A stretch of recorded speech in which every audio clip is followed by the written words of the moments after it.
Irmãos, nós vamos abrir a palavra de Deus no livro de Gênesis.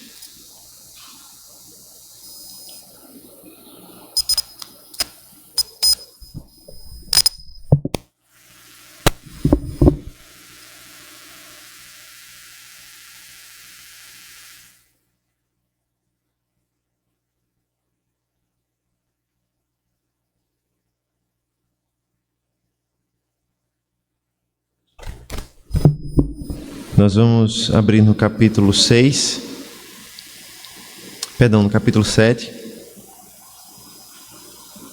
E nós iremos, com a graça do Senhor Jesus, ler do versículo 1 até o versículo 4 desse capítulo. Contudo, nós, durante a exposição, leremos até o versículo 24. Ou seja, a nossa exposição será em todo o capítulo 7.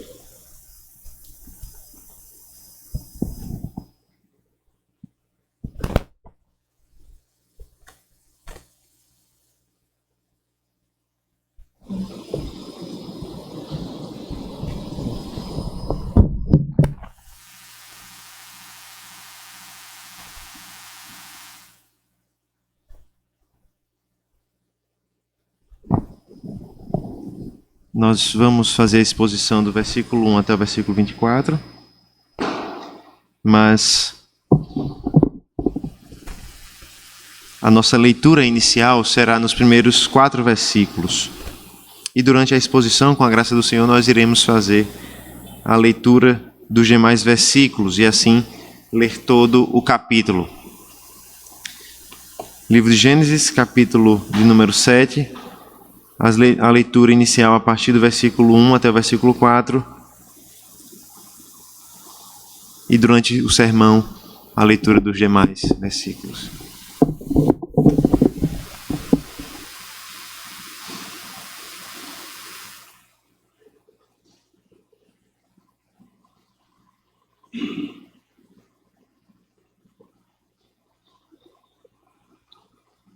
Assim diz a palavra de Deus, escute com fé, com atenção a palavra do Senhor. Ela nos diz assim: O Senhor disse a Noé: Entre na arca, você e toda a sua família, porque reconheço que você tem sido justo diante de mim no meio desta geração. De todo o animal puro, leve com você 7 pares, o macho e a sua fêmea, mas dos animais impuros, leve um par, o macho e sua fêmea. Também das aves dos céus, leve 7 pares, macho e fêmea, para se conservar a semente sobre a face da terra. Porque daqui a 7 dias farei chover sobre a terra durante 40 dias e 40 noites, e farei desaparecer da superfície da terra todos os seres que fiz. Vamos ao Senhor nesse momento em oração, pedindo a Ele a sua graça, para que, como povo do Senhor, possamos ouvir juntos a voz dele falando ao nosso coração. Vamos orar ao nosso Deus. Deus bendito e santo, nós louvamos e engrandecemos o Senhor, porque nesse dia do Senhor nós tivemos o privilégio de cultuar a Ti. Nós temos tido esse privilégio de cantar ao Senhor, de orar ao Senhor, de lermos a Tua palavra. E agora nós temos o privilégio especial de ouvir a Tua palavra sendo explicada e aplicada ao nosso coração. Nós pedimos, ó Deus, que nessa manhã o Senhor fale conosco poderosamente por meio da Tua palavra. Que o Teu Santo Espírito possa nos consolar, nos confortar, nos corrigir, nos converter, Senhor Deus, dos nossos pecados. E que o ensino, ó Deus, da Tua palavra, que a aplicação da Tua palavra em nossas vidas seja uma obra primeira do Teu Santo Espírito. Uma obra, Senhor Deus, que nos transforma e que nos faz mais parecidos com o Senhor. Fala conosco, Pai, e nos ajuda a enxergar, Senhor Deus, na história, a Tua salvação, a Tua redenção. Enxergar como o Senhor, no dilúvio, nos salva, assim como no batismo, na nova aliança, nós somos salvos pela fé no Senhor Jesus Cristo. Fala conosco. Essa é a nossa oração em nome do Senhor Jesus. Amém. Amém. Irmãos, nós temos começado a refletir sobre a história do dilúvio já há algumas semanas a partir do capítulo 6, e nós temos visto como os dias de Noé são dias marcados pela maldade humana, pela perversidade. Os dias de Noé são um momento da história onde a maldade humana, onde a perversidade humana alcança um ápice, um clímax. E aqui, a partir de Gênesis 6, nós temos uma narrativa de como Deus trata esse ápice da iniquidade, de como Deus trata esse clímax da violência e da maldade no mundo. Nós temos logo no capítulo 6, no início do capítulo 6, uma história perversa de iniquidade assustadora, onde nós temos o relato da união entre anjos caídos, chamados filhos de Deus, e as mulheres chamadas filhas dos homens. Nós vimos como Deus responde a essa situação, como Ele responde à multiplicação da iniquidade na terra a partir do anúncio do juízo. O anúncio do juízo que ainda não revela como esse juízo será executado, mas que revela que ele virá, que ele acontecerá, que o Senhor não está cego ou que o Senhor está apático diante do pecado. Pelo contrário, Ele está pronto para agir e para punir o pecado e o pecador. E as palavras, irmãos, do Senhor revelaram que uma grande destruição haveria de acontecer, estava por vir. Mas nós observamos também que essas palavras de juízo e de condenação também possuíam ou continham um anúncio de salvação. Deus, ao anunciar o juízo sobre a humanidade, ao anunciar a destruição sobre aquele mundo, anunciou também uma promessa de salvação para Noé e para sua família através da construção da arca. Em meio ao juízo, ao pecador e ao pecado, o Senhor anunciou também salvação através da arca para Noé, sua família e aqueles que estivessem ali. E hoje, então, irmãos, nós veremos não mais um anúncio do juízo e da salvação. Nós veremos, de fato, a chegada do juízo de Deus e também nós cremos a chegada da salvação de Deus. Nós veremos a salvação de Deus preservando a descendência escolhida. Nós vamos ver os preparativos de Noé, nós vamos ver a sua entrada na arca e através de tudo isso nós aprenderemos que através das águas do dilúvio, Deus derrama seu juízo sobre a terra e salva a sua descendência escolhida. Através das águas do dilúvio, Deus derrama seu juízo sobre a terra e salva a sua descendência escolhida. Nós vamos ver isso em dois momentos. Primeiro, nós vamos ver de fato como as águas do dilúvio representam um derramamento do juízo de Deus sobre a terra e sobre a humanidade. Observe que no início do capítulo 7, nos versículos que nós lemos, nós vimos as ordens finais de Deus para Noé em relação àquilo que estava para acontecer, em relação aos seus preparativos para o dilúvio. Deus ordenou a Noé, nesses versículos, que ele se preparasse para o que estava por vir. Primeiro, Deus ordena a Noé que ele entre na arca com a sua família. No versículo 18, nós vimos que, no versículo 18 do capítulo 6 de Gênesis, nós vimos que Deus de fato confirmou a sua aliança com Noé. Nós vimos que ele anunciou que seria fiel à sua aliança e que ele preservaria a vida de Noé, e não só a vida de Noé, mas a vida da sua família também. Em outras palavras, nós vimos que Deus iria cumprir a sua palavra e a sua promessa. Que promessa? A promessa que ele havia feito ainda em Gênesis capítulo 3, no versículo 15, quando ele disse que viria um descendente da mulher, que pisaria a cabeça da serpente de Satanás e traria então de fato destruição para o inimigo de Deus e salvação para o povo do Senhor. Ou seja, Deus estava dizendo que não havia abandonado essa promessa. Pelo contrário, o dilúvio viria, destruiria o homem. Mas ele não havia desistido do seu plano de salvação, ele não havia desistido da sua aliança, da aliança que ele fez com o homem, uma aliança de graça, na qual ele promete salvação e redenção através desse descendente prometido. Em outras palavras, Deus não destruiria o homem plenamente ou para sempre. Deus preservaria a sua semente escolhida, Deus preservaria Noé e a sua família. Nós podemos ver aqui então que Deus confirma essa sua promessa, confirma essa aliança ao dar ordem a Noé: entre na arca você e toda a sua família. E nessa confirmação da promessa de Deus, ou das palavras de Deus, o Senhor também confirma as suas declarações a respeito desse homem chamado Noé. O versículo 9 do capítulo 6 nos revelou que Noé era um homem justo e íntegro entre os seus contemporâneos. Agora, no início do capítulo 7, nós vemos Deus mais uma vez reconhecendo a justiça de Noé diante de uma geração corrupta. E aqui mais uma vez Deus diz: eu reconheço que você tem sido justo diante de mim no meio desta geração. Nós temos visto que essa palavra justiça não significa que Noé não tinha pecado algum. Pelo contrário, Noé vai mostrar a sua natureza pecaminosa nos próximos capítulos. Mas essa palavra justiça ou justo significa que Noé de fato amava a lei do Senhor e vivia de acordo com a vontade de Deus. É assim que o Salmo de número 1 fala a respeito do justo, não é? O justo ama a lei do Senhor e medita nela de dia e de noite. Em outras palavras, Noé é descrito como justo porque ele amava a vontade de Deus, ele amava conhecer a Deus e fazer a vontade de Deus no meio de uma geração perversa que fazia sua própria vontade e que vivia de acordo com a sua própria perversidade.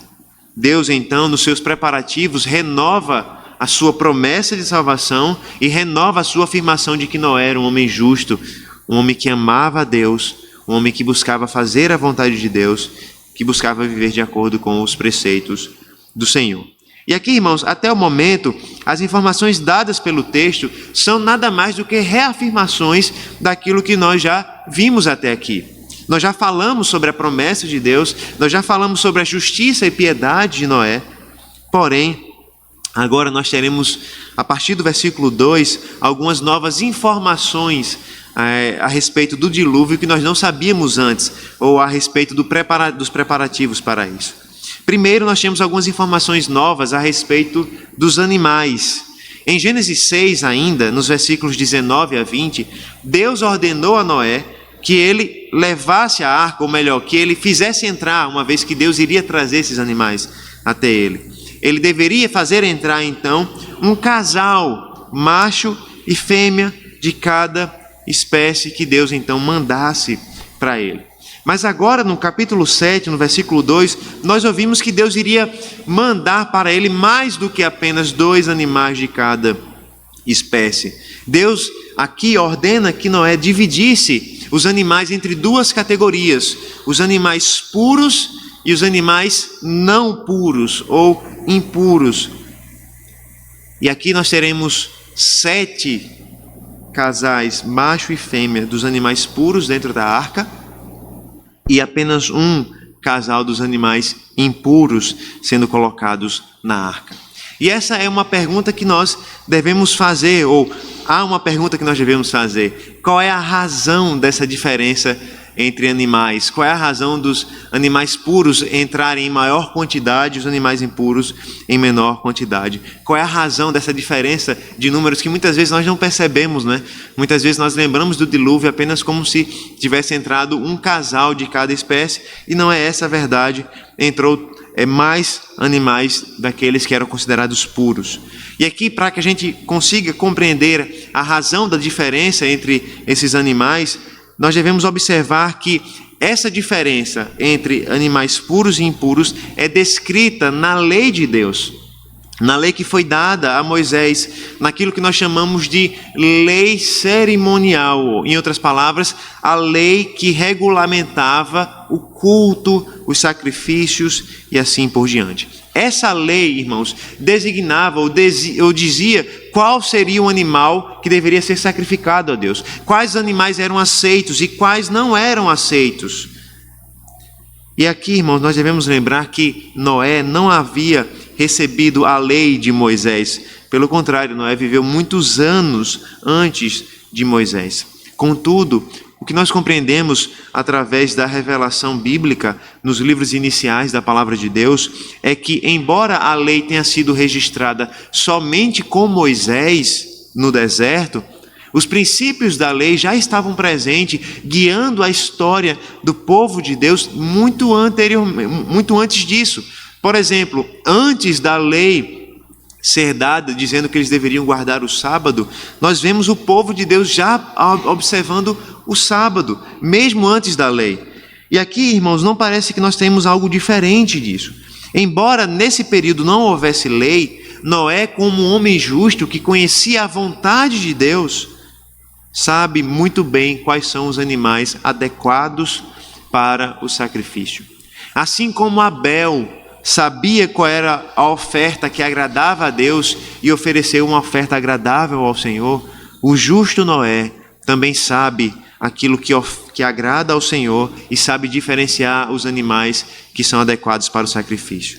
E quando nós lembramos então que a primeira coisa que Noé fez quando o dilúvio acabou foi oferecer sacrifícios a Deus, nós podemos imaginar que essa quantidade maior de animais adequados para o sacrifício é justamente por causa dos sacrifícios que seriam realizados.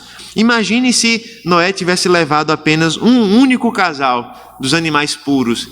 Quando ele sacrificasse esses animais a Deus em adoração, não existiria mais esse tipo de animal sobre a face da terra. Em outras palavras, nós cremos que a razão principal para que Deus ordenasse que Moisés levasse mais animais puros do que impuros é porque esses animais serviriam como sacrifício a Deus logo após o período do dilúvio, e além disso eles poderiam se multiplicar de forma muito mais veloz, e isso faria com que sempre tivesse oferta diante do Senhor e assim por diante. Ou seja, Noé leva consigo 7 pares de animais puros, ou seja, animais apropriados, adequados para o sacrifício. Não só isso, ele leva também um número maior de aves, 7 pares de cada ave, e o texto nos diz que isso seria para conservar a semente sobre a terra. Aqui parece então que o objetivo de Deus é que houvesse mais aves para que elas pudessem espalhar as sementes, como elas fazem até hoje na terra, com mais velocidade, e assim a terra crescesse e multiplicasse os seus frutos de forma ainda mais veloz. Nós podemos então ler a partir do versículo 5 em diante algumas informações interessantes. O texto nos diz assim: E Noé fez tudo como o Senhor lhe havia ordenado. Noé tinha 600 anos de idade quando as águas do dilúvio inundaram a terra. Por causa das águas do dilúvio, Noé entrou na arca, e ele com os seus filhos, a sua mulher e as mulheres dos seus filhos, dos animais puros, dos animais impuros, das aves e de todo animal que rasteja sobre a terra, entraram para junto de Noé, na arca, de 2 em 2, macho e fêmea, como Deus havia ordenado a Noé. E aconteceu que depois de 7 dias vieram sobre a terra as águas do dilúvio. Veja aqui os versículos, irmãos. O versículo 5 primeiro registra que Noé fez tudo conforme a vontade de Deus. Noé fez tudo de acordo com aquilo que Deus ordenou, mostrando mais uma vez que Noé era um homem justo, que amava a Deus e a vontade de Deus. E os versículos 7 a 9 registram então que ele entrou na arca com os seus filhos, com a sua mulher, com as mulheres dos seus filhos e com os animais que Deus havia levado até ele. Animais puros, os impuros, as aves dos céus, todo animal que rasteja sobre a terra, em outras palavras, todos aqueles que Deus havia trazido para Noé, para que entrasse na arca, assim eles entraram. E tudo isso, irmãos, todo esse depoimento de Moisés a respeito de Noé, de que ele fez o que era correto, de que ele fez o que Deus havia ordenado, de que ele era um homem justo e íntegro, serve, irmãos, para nos lembrar da nossa fidelidade a Deus em obediência e em amor à lei do Senhor. A justiça que o Senhor Jesus Cristo nos ensina no Sermão do Monte não é uma justiça diferente daquela que Moisés exercia nos seus dias. A justiça do Senhor Jesus Cristo no Sermão do Monte, quando ele nos diz que nós devemos ser luz nesse mundo e que a nossa luz deve brilhar através das boas obras que nós praticamos, não é uma justiça diferente daquela que Moisés exerceu. Muitas vezes nós associamos boas obras a obras de caridade, como se resplandecer a luz nesse mundo significasse acudir o pobre, ajudar o necessitado, o doente e assim por diante. Obviamente, essas coisas fazem parte do nosso chamado como cristão. Nós devemos nos compadecer daquele que está enfermo, daquele que é necessitado e ajudar conforme as nossas condições. Contudo, boas obras na Bíblia é um conceito muito maior do que isso. As boas obras, ou fazer boas obras, significa viver de acordo com a justiça de Deus, de acordo com a palavra de Deus, amando os valores de Deus e vivendo, cumprindo os valores de Deus no nosso dia a dia. É essa a justiça que Deus atribui a Noé aqui. E é essa justiça que o Senhor Jesus Cristo nos ensina a ter, quando nos diz que a nossa justiça deve ser muito maior do que as dos fariseus e as dos publicanos naqueles dias. Nós devemos aprender com o exemplo de Noé, um homem justo sobre a terra, até porque, como nós veremos ainda nos próximos capítulos, Noé é esse homem modelo, um modelo tanto de ascensão, quanto também um modelo de queda. Outras informações vão ser citadas agora no texto, especialmente novas datas são mencionadas aqui. E é interessante que, se os irmãos lerem com calma, e nós iremos fazer isso hoje pela manhã, tanto o capítulo 7 quanto o capítulo 8 são marcados por datas, por números. Nós vamos tentar observar um pouco desses números. Veja que, primeiro número, no versículo 4, o Senhor anuncia que o dilúvio viria em 7 dias e que choveria durante 40 dias e 40 noites sem parar. Ou seja, o Senhor anuncia quando o dilúvio iria acontecer, dando um prazo de 7 dias, uma semana, e afirma quanto tempo o dilúvio duraria. E aqui nós vamos fazer uma diferença entre o dilúvio, o momento em que as águas caíam sobre a terra, e o momento maior, enquanto as águas permaneciam sobre a terra. Nós vamos falar disso melhor. Mas o texto nos diz primeiro que vai chover durante 40 dias e 40 noites. E esses números são confirmados. No versículo 10, no versículo 12, versículo 17, esses mesmos números são confirmados. E além disso, no versículo 6, nós temos o relato de que Noé tinha 600 anos de idade quando o dilúvio começou e inundou a terra. Ou seja, Noé era um homem jovem, tinha apenas 600 anos de idade, os seus filhos haviam acabado de se casar, era um homem que ainda tem muito tempo para viver e de fato viveu muito mais tempo do que 600 anos. E ele então, com 600 anos de idade, viu o dilúvio chegar.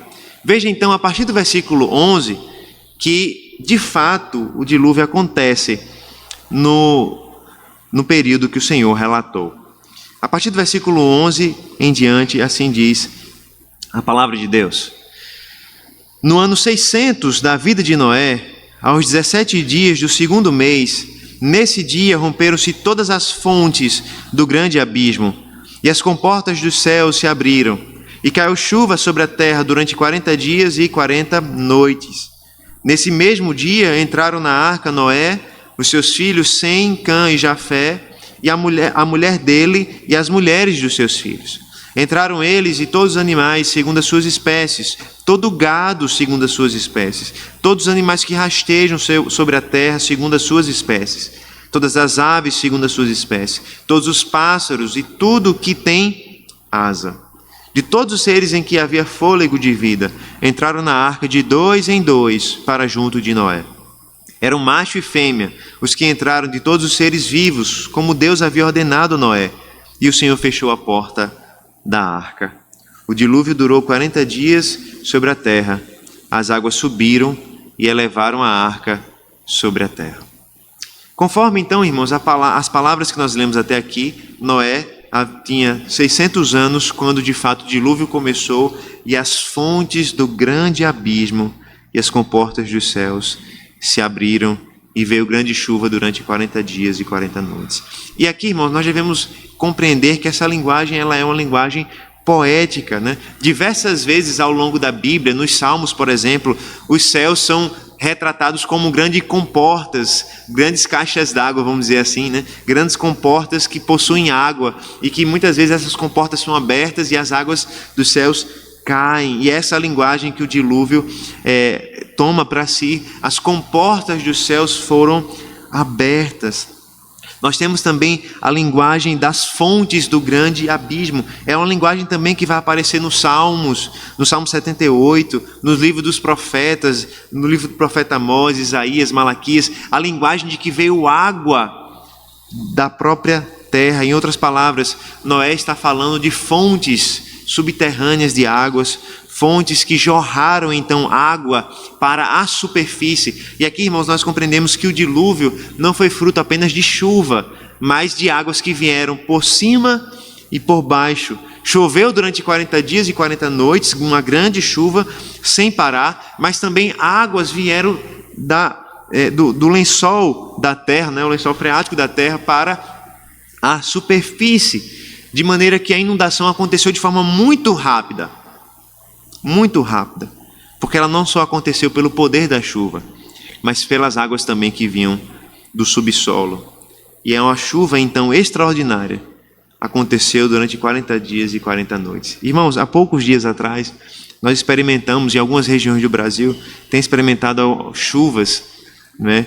Aqui próximo mesmo, no Nordeste, nós vimos capitais do Nordeste sendo inundadas com água. E é porque só choveu um dia ou uma noite de forma intensa. Aqui nós temos 40 dias e 40 noites sem parar de chuva.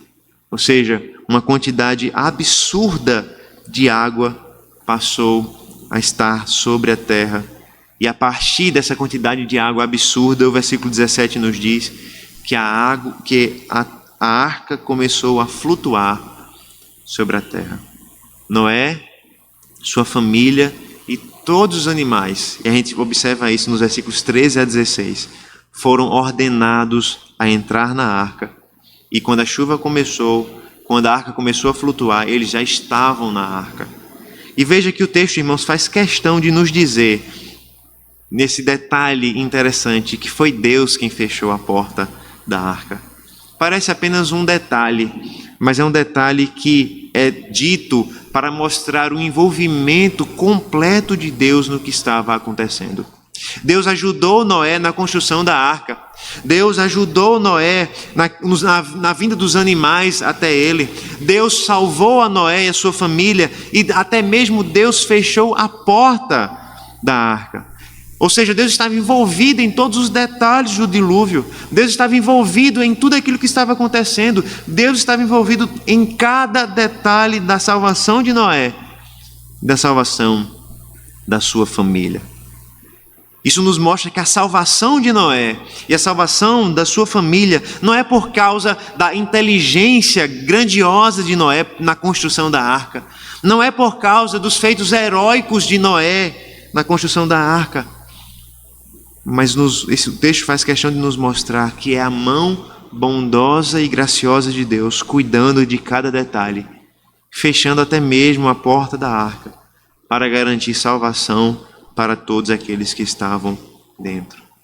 A salvação deles é fruto da graça de Deus, fruto da soberania de Deus. Como comentarista ele diz, Gênesis, ao atribuir essa ação de fechar a porta ao Senhor, reitera que Noé foi salvo pela graça divina e não pela sua sabedoria ou pelos seus esforços heróicos. Deus estava guardando Noé, Deus estava guardando a sua família, Deus estava cumprindo a sua promessa. Irmãos, e aqui nós devemos falar com as nossas crianças e falar também com os pais das nossas crianças. Porque muitas vezes quando nós ensinamos a história do dilúvio para as nossas crianças, quando elas ouvem a história do dilúvio para nós contamos da seguinte maneira: Noé era um homem justo, ele agradava a Deus, ele era um homem bom, e por causa disso Deus salvou Noé e resgatou ele de uma geração perversa. Então você tem que ser como Noé e ser justo como Noé. E de fato, irmãos, há uma boa parte do texto que nos ensina que nós devemos imitar a justiça de Noé. Mas perceba que o texto diversas vezes faz questão de nos dizer que essa história não é sobre a justiça de Noé, mas sim sobre a graça e a bondade de Deus ao fazer continuar a sua promessa de salvação. A história do dilúvio não é a história de um homem bom que é salvo porque ele é porque ele fez o que agradava a Deus. A história do dilúvio é a história de um Deus que olha com misericórdia para o seu povo e decide fazer com que a sua promessa de salvação continue através da vida de Noé e da sua família. Por isso as nossas crianças devem ouvir: Noé foi salvo pela graça. Noé foi salvo pela fé que ele tinha em Deus. Noé foi salvo pela promessa de um Redentor que viria para destruir as obras de Satanás. Noé foi salvo porque ele creu. É assim que o Novo Testamento conta a história de Noé. É assim também que nós devemos contar a história desse homem. Ele foi salvo pela graça de Deus ao fazer continuar as suas promessas. Ele foi salvo pela fé. E as chuvas, então, do dilúvio continuam. A quantidade da água é suficiente para cobrir não só a terra seca, mas também para levar à morte todos os seres vivos. Veja comigo, a partir do versículo 18 até o versículo 24.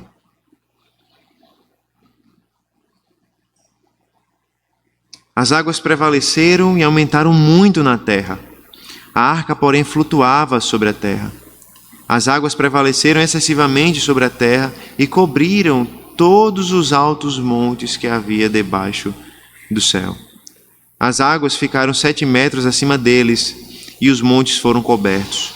E morreram todos os seres vivos que se moviam sobre a terra, aves, animais domésticos, animais selvagens e todos os enxames de criaturas que povoam a terra e todos os seres humanos. Tudo que havia em terra seca e que tinha fôlego de vida em suas narinas morreu. Assim foram exterminados todos os seres que havia sobre a face da terra.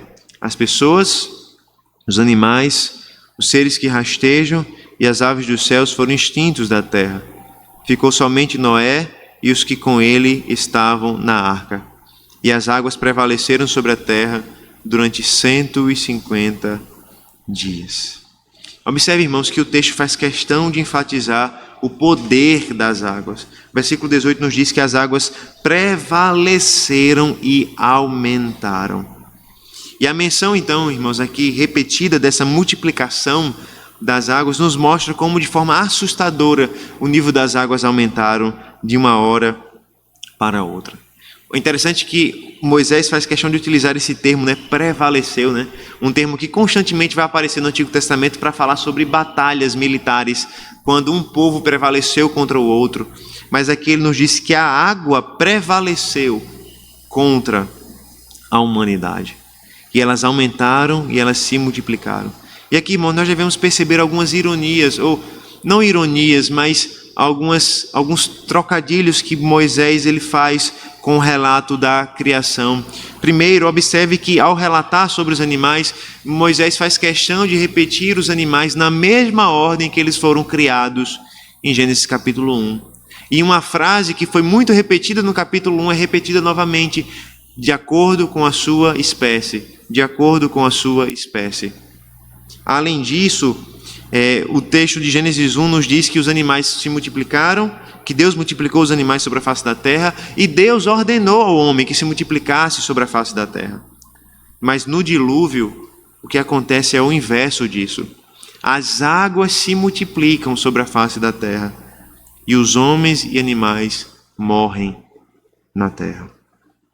Essas menções, irmãos, essas lembranças do vocabulário da criação não são por acaso. Moisés está nos mostrando que o que aconteceu no dilúvio foi como se a criação estivesse sendo desfeita por Deus. Em outras palavras, o juízo de Deus estava desconfigurando a criação que ele havia feito. O dilúvio estava desfazendo a criação, revertendo o processo criacional. Os animais que foram criados segundo a sua espécie foram mortos segundo a sua espécie. O homem que foi ordenado multiplicar foi morto porque as águas se multiplicaram. O dilúvio prevalecia, o juízo de Deus prevalecia. E o texto faz questão de ser enfático: as águas prevaleceram excessivamente. E é interessante, irmãos, isso é uma curiosidade. Na língua hebraica nós não temos o que nós chamamos de superlativo, Então você não tem o excessivamente. A forma da língua expressar o superlativo é pela repetição, muitas vezes.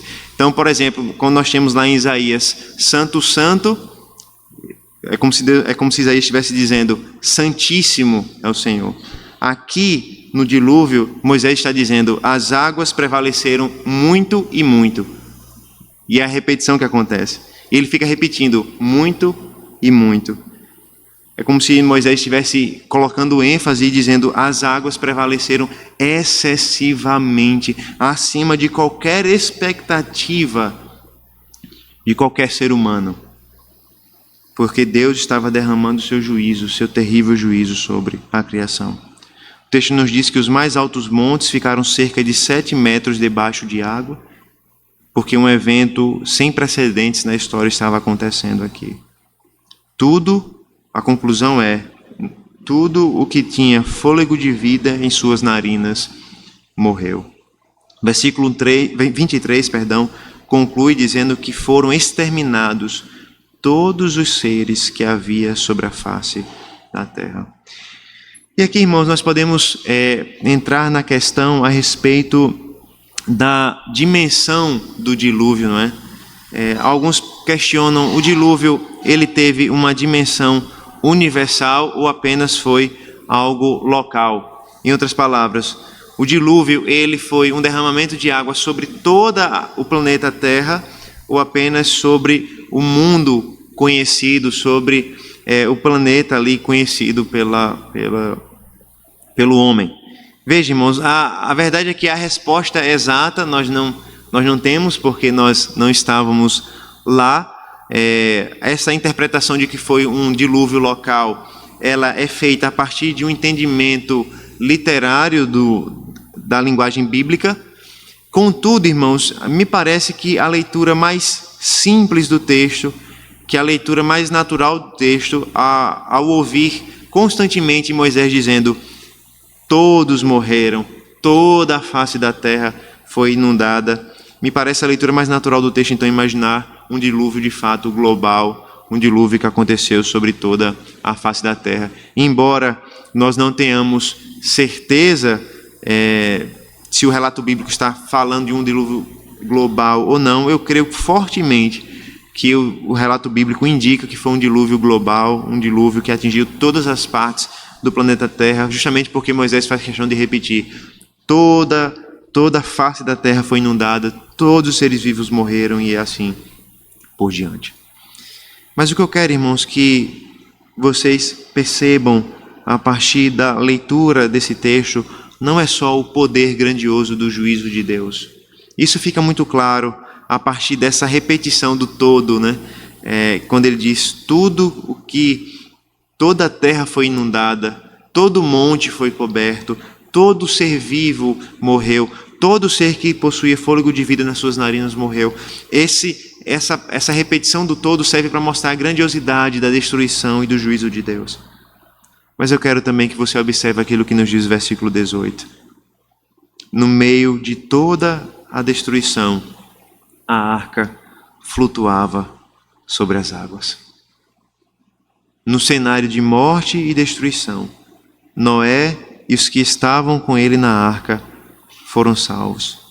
E observe, eles não foram salvos porque Deus reservou para eles um lugar na terra em que não choveria e que não seria coberto. Porque Deus poderia ter feito isso, não é?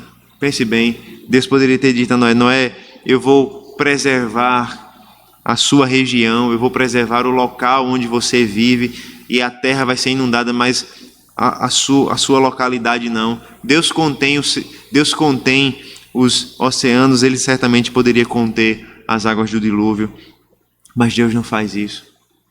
Deus não faz com que Noé viva num lugar seco, pelo contrário.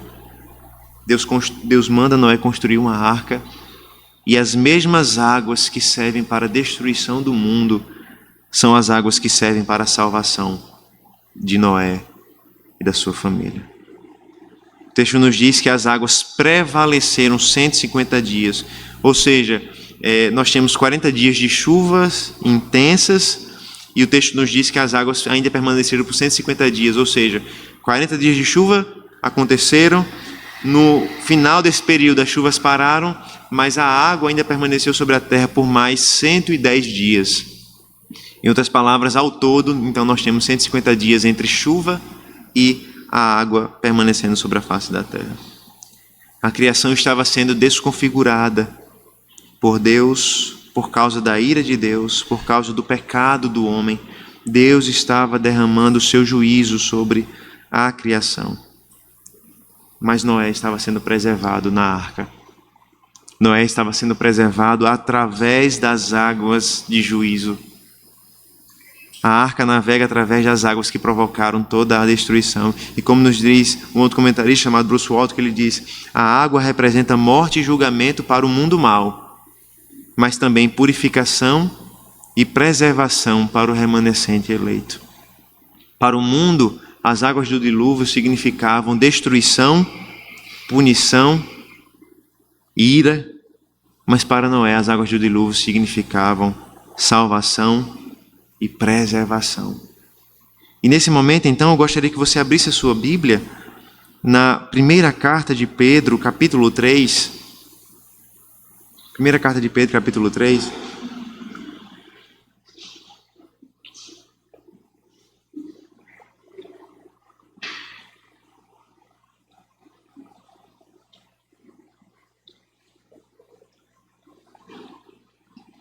Nós vamos ler a partir do versículo 18 até o versículo 22. E aqui nós vamos fazer um exercício bem interessante de como nós podemos ler a Bíblia junto com os apóstolos. Veja como o apóstolo Pedro, ele leu o dilúvio. 1 Pedro 3, a partir do versículo 18, diz assim a palavra de Deus: veja como a redenção através das águas é prefigurado no dilúvio. Pois também Cristo padeceu a única vez pelos pecados, o justo pelos injustos, para conduzir vocês a Deus, morto sim na carne, mas vivificado no Espírito, no qual também foi e pregou aos espíritos em prisão, o qual noutro tempo foram desobedientes quando Deus aguardava com paciência nos dias de Noé, enquanto se preparava a arca, na qual poucas pessoas, apenas 8, foram salvas através da água. Veja, Pedro chega à mesma conclusão que nós chegamos. Na verdade, nós chegamos porque ele chegou. As águas do dilúvio foram as águas de salvação para Noé e sua família. Mas ele continua no versículo 21. O batismo que corresponde a isso, agora também salva vocês, não sendo a remoção das impurezas do corpo, mas o apelo para uma boa consciência para com Deus, por meio da ressurreição de Jesus Cristo, que depois de ir para o céu está à direita de Deus, ficando-lhe subordinados anjos, potestades e poderes. Veja que interessante, Pedro diz aquilo que nós já falamos. Pedro diz: as águas do dilúvio foram destruição para aqueles que foram desobedientes e rebeldes contra Deus. Mas eles representaram salvação para 8 pessoas, Noé e sua família. Mas algo interessante que Pedro diz é que o batismo que nós realizamos corresponde a isso. E para que a gente compreenda o que Pedro está dizendo, irmãos, nós devemos lembrar pelo menos de 2 coisas. E eu quero ver isso com os irmãos rapidamente. Primeiro, que desde o Antigo Testamento o dilúvio é visto como um padrão daquilo que vai acontecer no futuro. Nós já vimos isso. O próprio Pedro, na sua segunda carta, nos lembra que Deus um dia destruiu a terra por meio das águas, mas ele fará isso no futuro, de maneira ainda muito pior, não através mais das águas, mas através agora de fogo ardente. Em outras palavras, durante todo o Antigo Testamento, o evento do dilúvio se tornou o grande padrão, o grande exemplo do derramamento da ira de Deus sobre o homem. Tanto é que quando nós lemos a história de Sodoma e Gomorra, nós vamos observar isso no futuro, ela é muito parecida com a história do dilúvio. E não é por acaso, porque a destruição de Sodoma e Gomorra ela é vista a partir do relato do dilúvio, assim como outras grandes destruições são vistas a partir do relato do dilúvio. Em outras palavras, a expectativa é: um dia Deus irá destruir novamente a terra. Não mais através das águas, mas Deus vai destruir a terra novamente. Somado a isso, irmãos, nós devemos lembrar que Pedro, quando ele escreve a sua carta, essa carta, ainda no capítulo 1, ele diz que aqueles irmãos viviam no fim dos tempos. Para Pedro, então, irmãos, que escreveu essa carta, os seus leitores, a igreja, nós, que vivemos depois da vinda do Senhor Jesus Cristo, depois da sua morte e ressurreição, nós vivemos no fim dos tempos. E é por isso que Pedro começa a comparar aquilo que Noé desfrutou com aquilo que nós vivemos hoje. É por isso que o batismo é comparado ao dilúvio, porque o dilúvio apontava para o dia em que Deus no futuro iria destruir a humanidade, mas preservar o seu povo, preservar a sua semente escolhida, como ele fez com Noé. E Pedro, então, ao olhar para o batismo, ele diz, é justamente disso que o batismo é símbolo.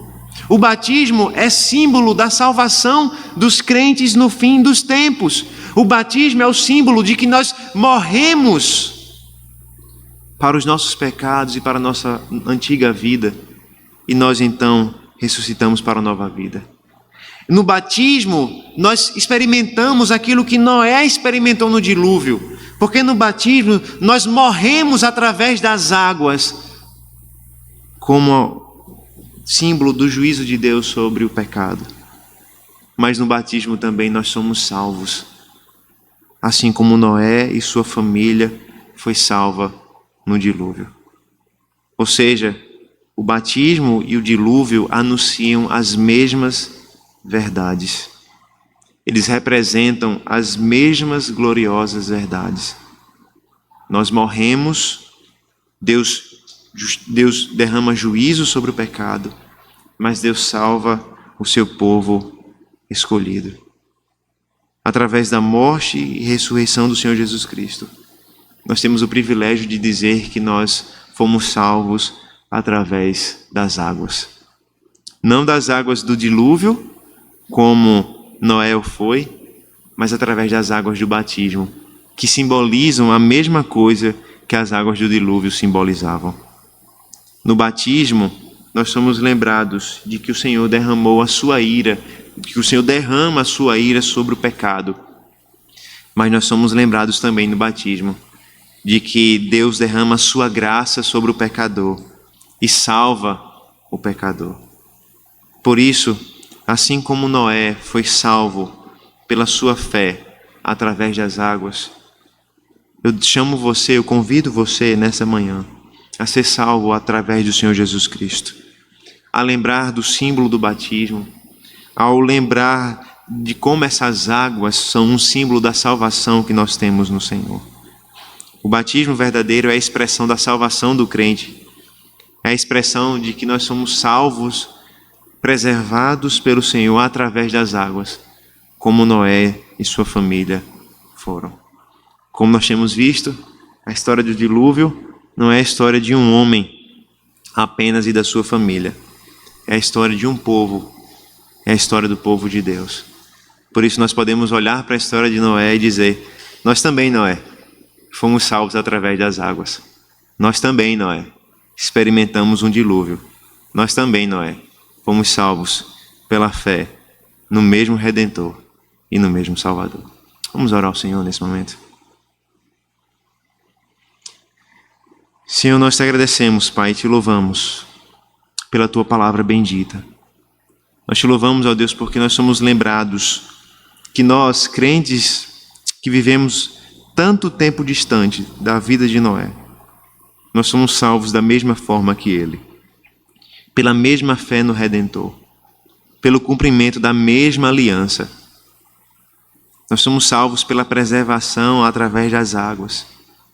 O nosso batismo simboliza a salvação e o juízo que foram derramados, como o dilúvio também simboliza. Nas águas do dilúvio nós podemos ver um anúncio, uma prefiguração daquilo que nós vivemos hoje.